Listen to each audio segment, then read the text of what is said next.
அடித்தட்டு மக்களுக்கான கல்வியும் வேலைவாய்ப்புமே சமூக நீதி கொள்கையின் அச்சாரம்.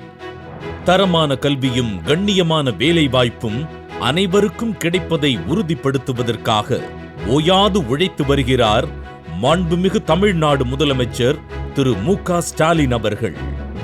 குழந்தைகள் களைப்பின்றி பயிலவும் கற்றல் திறன் மேம்படவும் முதலமைச்சரின் காலை உணவு திட்டம் உலகுக்கே ஒரு முன்னோடி. அரசு பள்ளிகளின் அடிப்படை கட்டமைப்புகளை வலுப்படுத்தவும் நவீனப்படுத்தவும் பேராசிரியர் அன்பழகன் பள்ளி உட்கட்டமைப்பு மேம்பாட்டு திட்டம். அரசு பள்ளிகள் வறுமையின் அடையாளம் அல்ல, பெருமையின் அடையாளம்.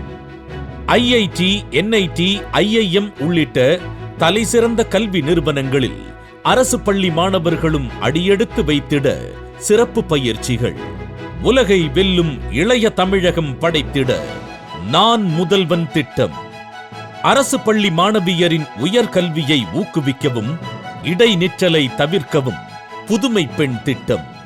இந்த 1000 ரூபாய் தரதுனால ரொம்ப படிப்பு செலவுக்கு எல்லாத்துக்கும் யூஸ் ஆகுது. அது மட்டும் இல்லாமல் குடும்பத்தோட கொஞ்சம் பாரமாக கொஞ்சம் குறையுது. இந்த புதுமை பெண் ஸ்கீம்னால நிறைய பேர் காலேஜ் வரத்துக்கு கொஞ்சம் ஊக்குவிக்கிற மாதிரி இருக்கு.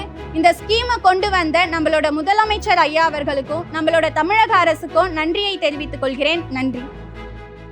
இதன் நற்பலன் 2 ஆண்டுகளில் உயர்கல்வியில் பெண்களின் சேர்க்கை 34% அதிகரிப்பு. பெண் கல்வி போற்றிடும் பெருமை மிகு தமிழ்நாடு.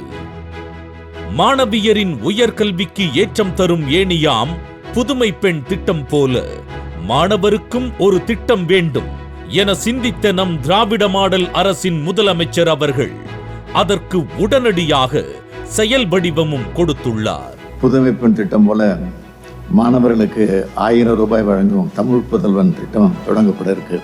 இது மாதிரியான திட்டங்கள் தான் தமிழ்நாட்டின் இளைய சக்தி வளர்ச்சிக்கு அடித்தளம் அமைக்கும்.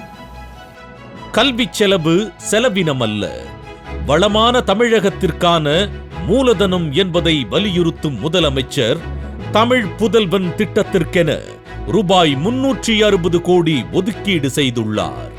அரசு பள்ளிகளிலும் அரசு உதவி பெறும் பள்ளிகளில் தமிழ் வழியிலும் 6ஆம் வகுப்பு முதல் 12ஆம் வகுப்பு வரை பயின்ற மாணவர்களின் உயர்கல்விக்கு உதவும் தமிழ் புதல்வன் திட்டம் தாயுமானவரான மாண்புமிகு தமிழ்நாடு முதலமைச்சர் அவர்களுடைய பொற்கரங்களால் இன்று தொடங்கி வைக்கப்படுகிறது. நன்றாக படியுங்கள், படியுங்கள், படியுங்கள் என்பது மட்டும்தான். உயர்கல்வியை படியுங்கள். ஏதாவது ஒரு பாடத்தில் ஆராய்ச்சி செய்யுங்கள். தகுதியான வேலைகளில் சேருங்கள். கல்லூரி காலத்தை படிப்புக்கும் உயர்வுக்கும் நன்கு பயன்படுத்திக் கொள்ளுங்கள். இதை இந்த நாட்டினுடைய முதலமைச்சராக மட்டுமல்ல, உங்களுடைய சகோதரனாக, இன்னும் சொல்லுனா உங்க தந்தையாக இருந்து நான் உங்களை எல்லாம் அன்போடு கேட்டுக்கொள்கிறேன்.